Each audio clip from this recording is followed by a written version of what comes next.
अब हम पढ़ेंगे आपके स्टैंडर्ड फॉर्म में सेकंड का नेक्स्ट लेक्चर, यानी कि लेक्चर नंबर 4। और अभी हम इसका एक और सवाल लाएंगे। ओके, तो हमें जो नेक्स्ट क्वेश्चन मिला है वो मिला है कुछ ऐसा, जेड स्क्वायर ब्रैकेट में P square X square plus Q square equal to 1। तो ज़रा इसको ध्यान से देखो, इसमें आपके पास दो फैक्टर हैं, एक जेड और एक एक्स। तो आपको एक्चुअली इस टाइप का जो क्वेश्चन मिलेगा या सॉल्व द पीडी में, तो उसमें सिर्फ यही लिखा रहेगा कि सॉल्व द पीडी। उसमें ये लिखा नहीं रहेगा कि आप उसको लीनियर से या लैग्रांजे से या स्टैंडर्ड फॉर्मेट 1 से 2 से किसे सॉल्व करिए। ठीक है, तो ये आप पे डिपेंड करता है कि आप उसको किस फॉर्मेट से और कैसे सॉल्व करते हैं। राइट, तो इसको आप दो तरीके से सॉल्व कर सकते हैं। आप चाहो तो एक्स को और जेड को दोनों हटा दो, ठीक है, और इसको स्टैंडर्ड फॉर्मेट नंबर 1 में बना दो, चेंज कर दो और तब इसको सॉल्व कर लो। और अगर आप चाहो तो केवल एक्स को हटा दो, ओके, और इसको स्टैंडर्ड फॉर्मेट नंबर 2 में कन्वर्ट कर दो। तो फिलहाल दो वेरिएबल हटाने से हमारे लिए सिंगल वेरिएबल हटाना ज़्यादा आसान है, तो हम इसको स्टैंडर्ड फॉर्मेट नंबर 2 में चेंज करके और तब सॉल्व कर रहे हैं। बट आप इसको सॉल्व किसी भी तरह से कर सकते हो। अब तक आपने पीछे जितने सारे मेथड पढ़े हैं उनमें से किसी से भी सॉल्व करने के लिए आप फ्री हो। ठीक, और आंसर की चिंता नहीं करना, क्योंकि पीडी को सॉल्व करने के अलग अलग मेथड होते हैं, तो ये इस पर डिपेंड करता है कि किसने किस मेथड से सॉल्व किया है। तो अगर आपका आंसर किसी से मैच नहीं करता तो उसके लिए परेशान नहीं होना। ठीक, जो जिस तरह का मेथड लगाएगा उसी तरह का उसका आंसर आएगा।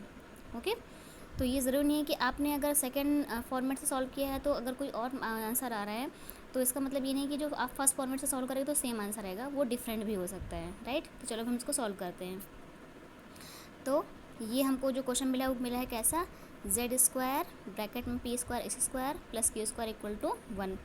ठीक है, तो सबसे पहले हमको क्या करना है, सबसे पहले हमको इसमें से x को रिमूव करना है। तो हम क्या करते हैं, हम एक काम करते हैं, सबसे पहले हम इस x को और p को एक साथ लिख लेते हैं। ठीक, तो ब्रैकेट में हो जाएगा एक्स पी और इसका पूरे का होल स्क्वायर। राइट, अब आपको p और q की वैल्यूज़ पता है, तो आप p और q की वैल्यूज़ लिख दो। क्या, डेल जेड डेल एक्स, और q की वैल्यू होती है डेल जेड डेल वाई। ठीक है, और हमने आपको एक चीज़ और पहले बताई है इसके पहले के लेक्चर में कि आप इस x को इस डेल्टा x के नीचे ला सकते हैं। ठीक, हम आपको ऑलरेडी इसका प्रोसेस बता चुके हैं, तो आप वहाँ से ये प्रोसेस देख सकते हो। ठीक है, या इसको ऐसे सॉल्व करते हैं, जैसे आप देखते हो ना, अगर कुछ चीज़ बटे के बटे में लिखी रहती है, जैसे मान लो A B upon C D लिखा है, तो आप इसको कैसे लिखोगे, ऐसे लिखोगे ना, A upon B into D upon C. Right, तो ज़रा इसको ध्यान से देखो, ये इंटू में लिखा है ना, तो ये आपका नीचे चला आएगा।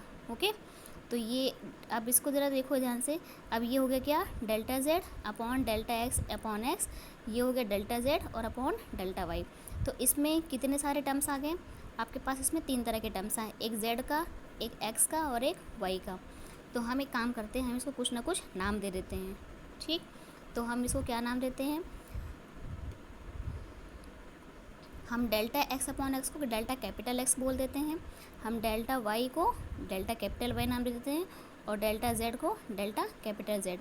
हम एक काम करते हैं, यहाँ से हम एक्स की, वाई की और जेड की वैल्यूज़ भी निकाल लेते हैं, क्योंकि बाद में वैल्यूज़ हमको पुट भी करनी पड़ेंगी। ठीक है, क्योंकि हमको क्वेश्चन स्मॉल लेटर्स में दिया है तो हम आंसर भी उसी में निकालेंगे। ठीक, आप चाहो तो इसको ABCD मान लो अगर कन्फ्यूज़न होता है तो, फिलहाल हमने इसको XYZ माना है। तो अब ज़रा ध्यान से देखो इसको, यहाँ से इसका और इसका इंटीग्रेशन करेंगे तो क्या आएगा, 1 अपॉन एक्स का होता है log x, तो x की वैल्यू आ जाएगी log x। बाकी y और z की वैल्यूज़ ऐसी ही रहेंगी, मतलब y की वैल्यू सेम y आ जाएगी स्मॉल y, और z की वैल्यू क्या हो जाएगी स्मॉल z। ठीक, अब आपने यहाँ पे जो माना है, मतलब x की वैल्यू, y की वैल्यू और z की वैल्यू, ये वैल्यूज़ उठा करके आप अपने इस इक्वेशन में रख दीजिए, जहाँ जहाँ पर जो जो अलाउ होता है। ठीक, तो ये क्या हो जाएगा, ये हो जाएगा स्मॉल डेल्टा जेड की जगह capital delta Z, delta x upon x की जगह हो जाएगा कैपिटल डेल्टा एक्स। ठीक, जेड की जगह फिर से जेड और वाई की जगह कैपिटल वाई। ठीक है, अब आपका ये कन्वर्ट हो गया है। तो अब ज़रा इसको देखो, ये क्या है, ये del Z upon del X है और ये del Z upon del Y है। तो हम इसको कैपिटल पी और कैपिटल क्यू मान लेते हैं। ठीक है, इसलिए क्योंकि हम ऑलरेडी स्मॉल पी और स्मॉल क्यू इसके लिए मान चुके हैं, तो इसीलिए हम इस बार नाम चेंज कर रहे हैं। आप चाहो तो नाम में कुछ भी रख सकते हो, नाम बदलने से प्रॉपर्टी नहीं बदल जाएगी। ठीक, तो क्या हो जाएगा, हम डेल्टा जेड अपॉन एक्स को कैपिटल पी मान लेते हैं और डेल्टा जेड अपॉन वाई को कैपिटल क्यू मान लेते हैं। अब इसको ज़रा ध्यान से देखो, ये हो गया जेड, ये हो गया पी, ये हो गया क्यू। अब ये आपका स्टैंडर्ड फॉर्मेट नंबर 2 में चेंज हो गया। अब फाइनली हमको जो ये नया वाला एक क्वेश्चन मिला है, अब आप इसके साथ जो करना होगा वो करेंगे, ठीक है, मतलब इसको सॉल्व करेंगे। अब ये सारा प्रोसेस जो हमने किया था वो इसको, जो आपको ये मिला था ना, क्या एक्स वाई जेड सब मिला था ना, तो इसमें से चाहे इसको 2 में या 1 में चेंज करने के लिए हमने एक प्रोसेस अप्लाई किया था, तो हमने इसको फ़िलहाल 2 में चेंज किया है, ठीक है। तो ये सारा प्रोसेस इसको 2 में चेंज करने के लिए हुआ था, ठीक। चलिए, तो अब हम इसको आगे सॉल्व करेंगे। तो हमको अब एक नया क्वेश्चन मिल गया, क्या हमको मिला है क्या, Z square P square plus के स्क्वायर इक्वल टू 1। तो हम इसको शुरू कहाँ से करते हैं, हमेशा हम क्या मानते हैं, U equal to X plus A Y. Capital P की आपको वैल्यू पता है delta Z upon delta U, Q की वैल्यू भी आपको पता है A D Z upon D U, ठीक। यहाँ से पी की और क्यू की वैल्यू उठाइए और अपने इक्वेशन नंबर 4 में रख दीजिए, ठीक है। अच्छा, रख दिया। उसके बाद इसमें से डी जेड डी यू दोनों में कॉमन है, तो जो कॉमन है उसको एक साइड में निकाल लो। तो अब क्या बचा, इसके पास कुछ नहीं, तो मतलब इसके पास 1 है, ठीक। तो यहाँ से 1 कॉमन मिल जाएगा और यहाँ से आपको क्या मिल जाएगा, ए स्क्वायर। तो अब आपको मिल गया क्या, Z square 1 plus A square D Z D you का होल स्क्वायर इक्वल टू 1, ये मिल गया आपको। फिर हम क्या करते हैं, हम डी यू को सेपरेट करते हैं। तो अब हम क्या करेंगे, फटाफट डी यू को बारी बारी से सेपरेट करेंगे, मतलब जो भी इस साइड में है डी यू को छोड़ के बाकी उस साइड में कर देंगे। तो सबसे पहले हम क्या करते हैं, सबसे पहले इसको हटा देते हैं, इसको इधर ले आते हैं। तो ये क्या हो जाएगा, 1/1 plus A square into Z square. फिर हम इस स्क्वायर को हटाएंगे, तो इधर क्या हो जाएगा, इधर लग जाएगा आपका रूट, तो बचेगा क्या, z√1 प्लस ए स्क्वायर। अब इधर क्या बचा, D Z upon D you. तो हमें क्या चाहिए, सिर्फ हमें डी यू चाहिए, हम डी यू की वैल्यू को सेपरेट करते हैं, ठीक है। क्योंकि हमने जो शुरू किया है, मतलब अपना जो कंप्लीट सोल्यूशन माना है वो किसको माना है, हमेशा यू को माना है, तो इसलिए हम हमेशा डी यू को सेपरेट करते हैं। इसके पहले हम जब यूज़ करते थे तो हमेशा जेड के लिए वैल्यू निकालते थे, बट अब हम शुरू कर रहे हैं कहाँ से, यू से, तो इसलिए हम सारी वैल्यूज़ यू के लिए निकालते हैं, ठीक है। चलो, तो अब हम क्या कर रहे हैं, डी यू को सेपरेट करते हैं। तो ये क्या हो जाएगा, ये सब इधर ले आइए और डी यू को इधर ले आइए। तो ये हो जाएगा D you 1/1 plus A square into Z into D Z. अब दोनों साइड में इंटीग्रेट कर दीजिए। तो देखो 1 प्लस ए स्क्वायर, तो ए तो आपका कांस्टेंट है, ठीक। तो 1 प्लस ए स्क्वायर भी आपका ऐसा कांस्टेंट ही वर्क करेगा, तो इसको बाहर निकाल दो। अब अंदर क्या बचा, अंदर बचा जेड और इधर बचा डी यू।